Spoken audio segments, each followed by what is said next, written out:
घटनाचक्र में आपका बहुत बहुत स्वागत है। सबसे पहले आज का एजेंडा। तेलंगाना पर अनशन की सियासत। हैदराबाद में जगन तो दिल्ली में चंद्रबाबू नायडू ने शुरू किया अनशन। बीजेपी कांग्रेस में भी तू में। और 2014 के आम चुनाव के बाद तीसरे मोर्चे की बनेगी सरकार। बड़ा सवाल, मुलायम के इस शगुफे के पीछे की क्या है सियासत। सबसे पहले बात करते हैं तेलंगाना की। तेलंगाना को लेकर आंध्र प्रदेश में जो कुछ हो रहा है और जिस तरह से इसे किया गया है उसको लेके सवाल उठ रहे हैं।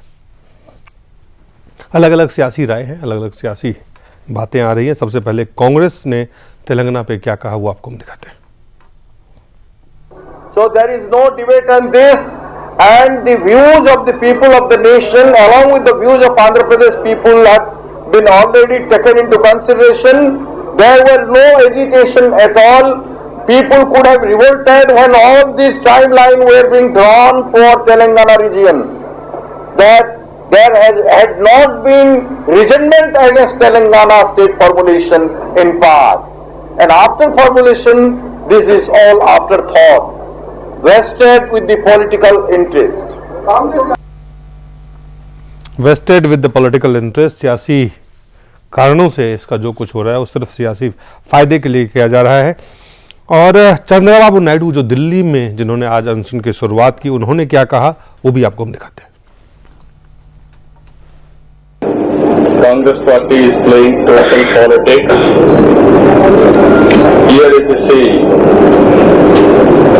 the classic mission of politics is the peaceful reconciliation of competing interests that they have forgotten totally. What is democracy? Democracy is not just about merely winning or losing or votes or seats. It is something different. Democracy means whenever there are problems, the problems has to be debated, discussed, and there must be some deliberations, and ultimately they have to find some solutions. Ruling party, Congress party, has forgotten all these things. Seemandhra में तनाव बरकरार है। विजयवाड़ा में curfew है। तेलंगाना के खिलाफ में बिजली कर्मचारी हड़ताल पे हैं। हैदराबाद समेत कई शहरों में बिजली की भारी किल्लत है। और जो कुछ सियासी अनशन की जो शुरुआत आप देख रहे हैं, अलग अलग राय है। कांग्रेस पार्टी कह रही है कि जो पार्टियां जिसको विरोध कर रही हैं, कल तक वो समर्थन कर रही थी। कांग्रेस पार्टी के ऊपर आरोप लग रहा है कि कांग्रेस पार्टी सियासत और सियासी मुनाफे के लिए, फायदे के लिए ये काम कर रही है। इस बीच में कांग्रेस पार्टी ने साफ किया है कि किसी भी तरह से तेलंगाना पर जो गठन का फैसला है उसे वापस नहीं लिया जाएगा। आपको हम बलबीर पुंज जो भाजपा के नेता है उन्होंने क्या कहा है वो भी दिखाते हैं। आंध्र प्रदेश की जो स्थिति खराब हुई है और वहां आग लगी हुई है, उसके केवल दो ही कारण हैं। एक तो यूपीए 2 की अवसरवादिता और उसके साथ साथ अक्षमता, शेयर इनएफिशिएंसी। और सबसे अजीब बात यह है कि कांग्रेस उसके अंदर भारतीय जनता पार्टी के ऊपर लाछन लगा रही है, जबकि भारतीय जनता पार्टी की स्थिति आंध्र में कभी भी कोई बहुत मजबूत दल की नहीं रही। ये तो वही हो गया, नाच न जाने आंगन टेढ़ा। नाच न जाने आंगन टेढ़ा। हमारे साथ है राजीव त्यागी हैं, प्रवक्ता हैं कांग्रेस पार्टी के। बहुत बहुत स्वागत है। पुष्पेंद्र कुलश्रेष्ठ है, वरिष्ठ पत्रकार है। उपेंद्र प्रसाद है, वरिष्ठ पत्रकार है। भूपेंद्र धर्मानी जी हैं। सबसे पहले शुरुआत करते हैं उपेंद्र जी आपसे। जी, जो कुछ होना था वो हुआ और जो कुछ हो रहा है और जो कुछ होने वाला है, इसको देखते हुए क्या लगता है कि ये सिर्फ सियासी फायदे और नुकसान का कारण जो है वो उसके कारण ये तमाम चीजें हो रही है, या वाकई इसको सही तरीके से, जिस तरीके से करना चाहिए था वो तरीका नहीं सही नहीं था? देखिए वहाँ का मामला इतना जटिल है क्योंकि तेलंगाना राज्य के लिए बहुत बड़ा आंदोलन हो रहा है, उसके खिलाफ भी आंदोलन होता है। तो इन दो आंदोलनों के बीच निर्णय लेना कोई बहुत आसान काम नहीं था, बहुत कठिन काम था निर्णय लेना। लेकिन एक बार सरकार ने कमिटमेंट कर दिया जब कमिटमेंट कर दिया कि हम अलग तेलंगाना राज्य देंगे, तो उसके बाद फिर कांग्रेस के पास या सरकार, केंद्र सरकार के पास हमें नहीं लगता कोई विकल्प था। एक ही विकल्प था कि मामले को डिले किया जाए और स्थिति को सामान्य होने दिया जाए। तो डिले तो इन्होंने किया, लेकिन स्थिति सामान्य नहीं हो सकी। अब स्थिति सामान्य नहीं हुई, इसके बारे में अब आप कह सकते हैं कि कौन जिम्मेदार है, कौन जिम्मेदार नहीं है, लेकिन एक बार कमिटमेंट करने के बाद तेलंगाना तो इनको देना ही था, और वो भी लोकसभा चुनाव के पहले। नहीं तो वहाँ और बड़ी बड़ी घटनाएं घट सकती थी, वहाँ कुछ और भी हो सकता था। जिस तरह से अनशन होता है, जिस तरह से बहुत इमोशनल, भावनात्मक ज्वार वहाँ पैदा किया जाता है तेलंगाना इलाके में, तो हमें तो लगता है कि एक बार कमिटमेंट के बाद फिर केंद्र सरकार के पास कोई दूसरा चारा नहीं रह गया था बनाने के, तो वो बनाना पड़ा, घोषणा करनी पड़ी।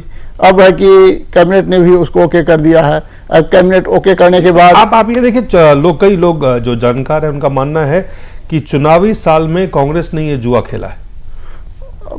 कांग्रेस का जो चुनावी है, तो इसमें तो चुनावी स्थिति तो कांग्रेस की हमें खराब लग रही है, क्योंकि टीआरएस ने कहा था कि हम जब आप बनाएंगे तो हम टीआरएस को भंग कर देंगे और सारे के सारे लोग कांग्रेस में शामिल हो जाएंगे, लेकिन अभी वो ऐसा हुआ नहीं और वो अपनी बात पर अड़े रहेंगे। ये भी कुछ खास दिखाई नहीं पड़ रहा। फिर अलग तेलंगाना बनाकर भले कांग्रेस तेलंगाना के 17 सीटों में अपना समर्थन बढ़ाए या समर्थन बरकरार रखे या 17 सीटें जीते, इसकी भी संभावना कम लग रही है कि 17 पर उसका पूरी जीत हो जाएगी। क्या वाकई आपको फंस गई है कांग्रेस अपने ही जाल में? उस कमिटमेंट देने के बाद तो फंस गई है। वो जो भी कांग्रेस कर सकती थी, वो कमिटमेंट के पहले जो आधी रात का कमिटमेंट था, चिदम्बरम उसमें गृह मंत्री थे, वो पता नहीं चिदम्बरम या सोनिया गांधी यूपीए की चेयरपर्सन, मनमोहन सिंह, इन तीनों में क्या फैसला हुआ, इन लोगों ने आगे का देखा या न देखा, उसके जो क्या रिपरकशंस हो सकते हैं, वहाँ के जो जानकार है आंध्र प्रदेश की राजनीति से, उन लोगों से चर्चा की या नहीं की, क्योंकि चिदम्बरम भी आंध्र प्रदेश की राजनीति से जुड़े नहीं रहे, वो तमिलनाडु के हैं। डॉक्टर मनमोहन सिंह के बारे में तो कहा जाता है कि वो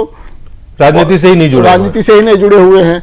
सोनिया गांधी राष्ट्रीय नेता हैं, तो उनके लिए कोई जरूरी नहीं है कि सभी स्टेट का एक उसकी जो इंट्रिकेसी है वहाँ की राजनीति की उसको समझे।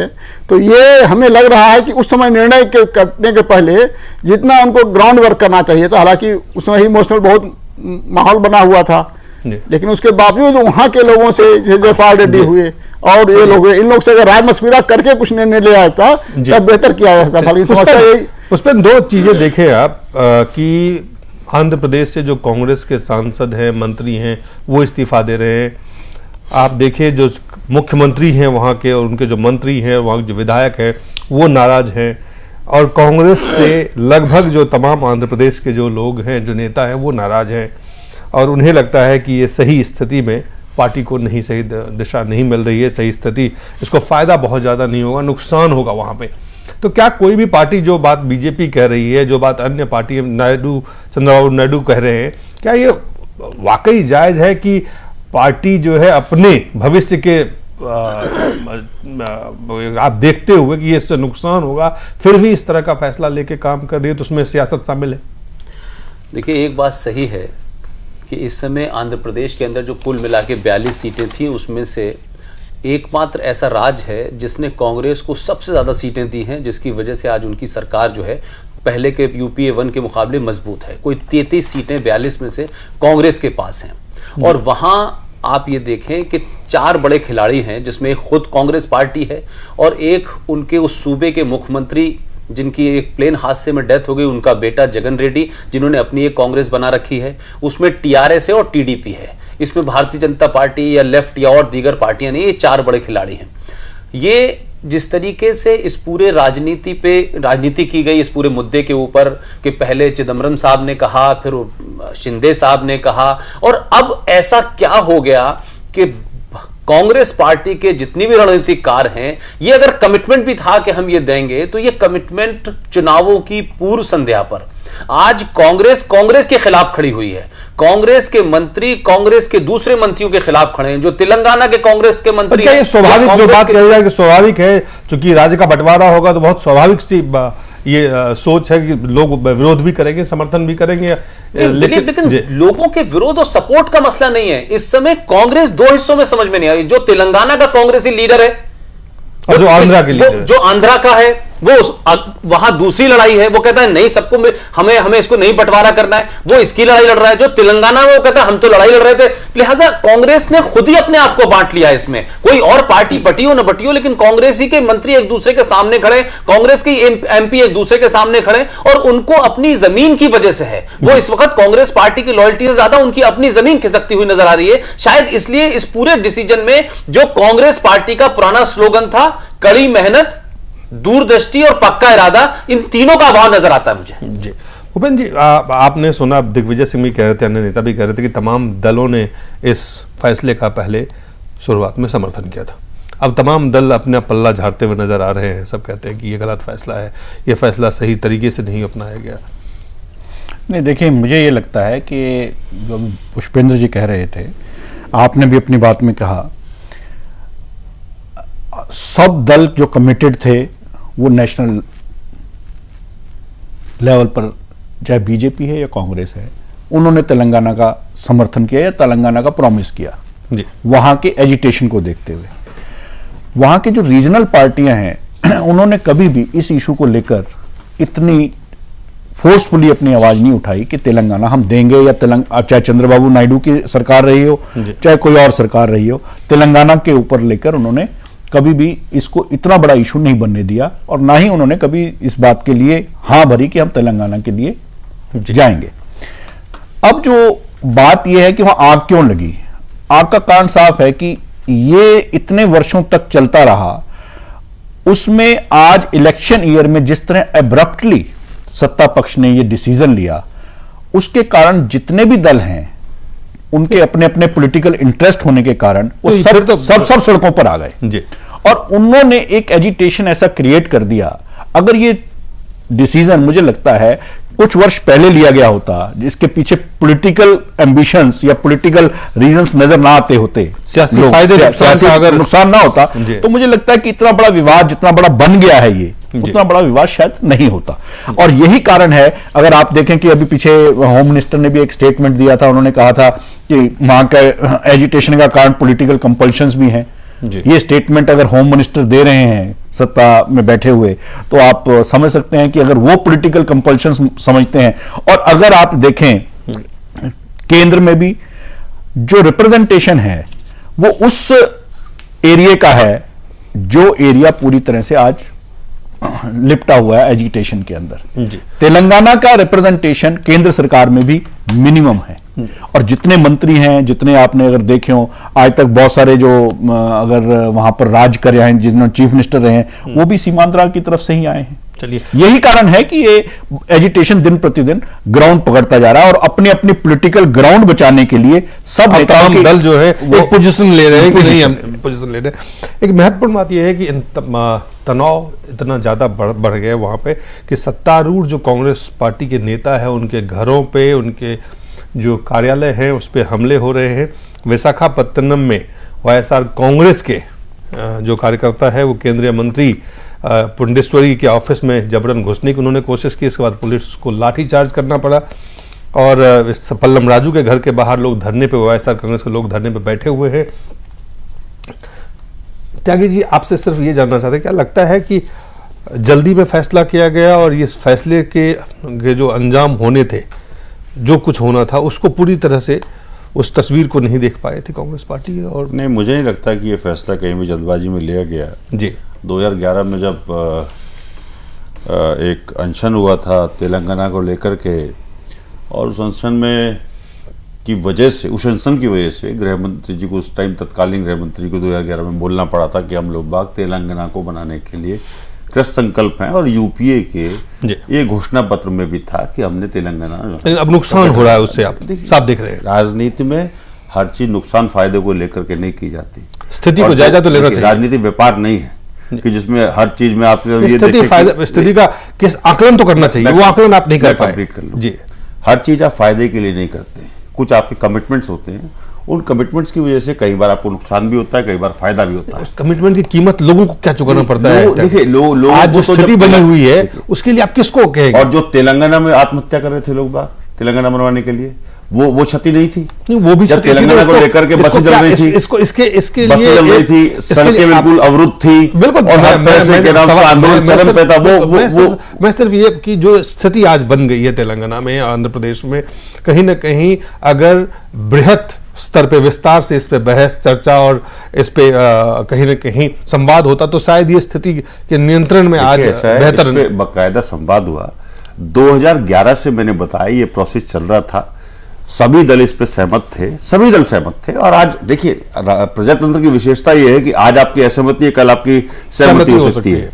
इसमें कहीं कोई दरार नहीं, प्रजातंत्र में ये गेम चलता है और विपक्षी पार्टियां करती है कई बार कि ठीक है हम आपकी सरकार के सहमत है, उसके बाद जब उनका लॉस होने लगता है और वो गेन की तरफ बढ़ना चाहती हैं तो वो उसको असहमति कर देती है कि साहब हमारी कोई इसमें सहमति नहीं थी। इससे हमें कोई फर्क नहीं पड़ता। हमने कहा आपसे कि राजनीति में हर चीज प्रॉफिट और लॉस देख करके नहीं की जाती है। राजनीति में उल्टा है कि हर चीज प्रॉफिट और लॉस देख नहीं। मेरा कांग्रेस का कभी सिद्धांत नहीं रहा है। कांग्रेस ने कांग्रेस की सिद्धांत वो एक अलग बहस है, उस पर मैं नहीं जाना चाहता हूँ। देखिए कांग्रेस ही तो कर रही है जी, कांग्रेस राज में है, और जब राज में जो पार्टी होती है निश्चित रूप से उसकी जिम्मेदारी भी ज्यादा होती है और उसके प्रति उसकी जनता के प्रति जवाबदेही भी ज्यादा होती है और निश्चित रूप से आलोचना का पात्र भी वो बनती है, इसमें कहीं कोई दो राय नहीं। लेकिन मेरा मानना यह है कि तेलंगाना बनने से निश्चित रूप से दोनों ही स्टेट्स का फायदा होगा, लॉन्ग टर्म में फायदा होगा। आज तेलंगाना अगर के नाम का 21 है और सीमांध्र जो है 19 है, तो सीमांध्र भी एक दिन ऐसा आएगा जल्दी में ही कि जब वो भी 21 हो जाएगा, क्योंकि जब छोटे राज्यों का गठन होता है तो उससे निश्चित रूप से केंद्र से जो फंड जाते हैं, केंद्र से जो और अन्य सुविधाएं मिलती हैं, उससे विकास होने का कार्य होता है। और निश्चित रूप से विकास के मायने उसके कई उदाहरण आपके सामने है, झारखंड भी आपके सामने उदाहरण है, वहां कितना विकास हुआ है। उत्तराखंड का देखिए आप, वो भी जानते हैं, हिमाचल का देखिए, हरियाणा का देखिए, इसलिए अलग अलग उदाहरण हो सकते हैं। हरियाणा का देखिए, उसमें सिर्फ और सिर्फ राजनीतिक लीडरशिप की जो विल है, वो बहुत बड़ी महत्वपूर्ण रोल अदा करेगी, इसमें कहीं को दो राय। पुष्पेंद्र, मैं राजीव भाई ने जो बात कही है, पार्टी के प्रवक्ता हैं, उनकी बात को हम मानना पड़ेगा, लेकिन जो बात वो कह रहे हैं मैं थोड़ा सा उनसे कहूंगा कि थोड़ा तर्क संगत नहीं लग रही है कि कांग्रेस पार्टी यूपीए 2 का जो कमिटमेंट है, यूपीए 2 का कमिटमेंट और कांग्रेस पार्टी का मैनिफेस्टो ना हो गया बाइबल हो गई।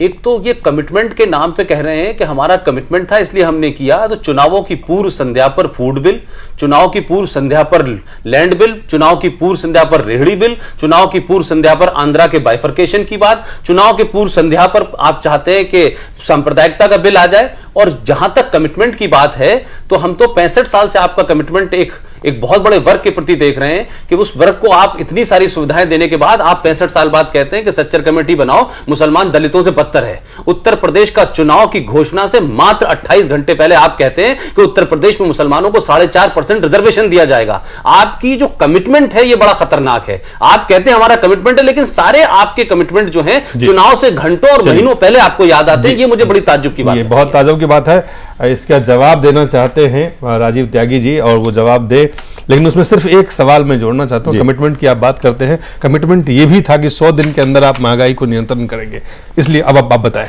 देखिए ऐसा महंगाई पे अभी इसी उस पर बोलना चाहिए तो उस पर ही बोलूंगा मैं। नहीं, मैं कमिटमेंट की बात कर रहा था, जो मैं वो बता रहा हूं आपको। देखिए जो अभी आपने कहा कि 66 साल में हमने राज किया, तो जनता की विजडम है, जनता का चुनने का अधिकार है, उन्होंने हमें चुना। हम में कहीं ना कहीं बार बार कोई ना कोई खूबी रही होगी जिसकी वजह से जनता ने हमें चुना। इसमें ना तो जनता की विजडम पे मैं प्रश्न चिन्ह लगा सकता हूं, ना मैं अपने आपको इतना विद्वान समझता हूं, ना मेरे जो पूर्ववर्ती वक्ता है मैंने आपके आने पर कोई सवाल वो क्या नाम उसका इतने विद्वान कमिटमेंट करना चुनाव के समय में क्यों याद, हर पॉलिटिकल पार्टी का कमिटमेंट करना दायित्व बनता है और उन कमिटमेंट को पूरा करना उसका बड़ा दायित्व बनता है। हमने अगर ये कमिटमेंट पूरे किए, राइट टू फूड दिया, अगर हम लोगों को जो भूख से परेशान है उनको खाना देने का काम कर रहे हैं तो कोई बुरा काम नहीं कर रहे। हम लोग कोई बुरा काम नहीं कर रहे। हम राइट टू इंफॉर्मेशन देते तो कोई बुरा काम नहीं कर रहे। हम राइट टू एजुकेशन देते तो कोई बुरा काम नहीं कर रहे। राजीव भाई की देखिए मैं जो कह रहा हूं ना, मैं आपसे जो कह रहा हूं, सवाल है राजीव, यूपीए सरकार का जो कार्यकाल है वो जनता को अधिकार देने का कार्यकाल है। और बात आम आदमी निश्चित रूप से अब जाके कह सकता है कि साडा हक इत्थे रख। नहीं वो तो ठीक है। हमारा हाथ इधर रखिए। कब चुनाव आए तब राजीव भाई, आप राजीव चुनाव आ गए ऐसे भी देखिए, राजीव भाई, हमारा देश विकासशील देश है।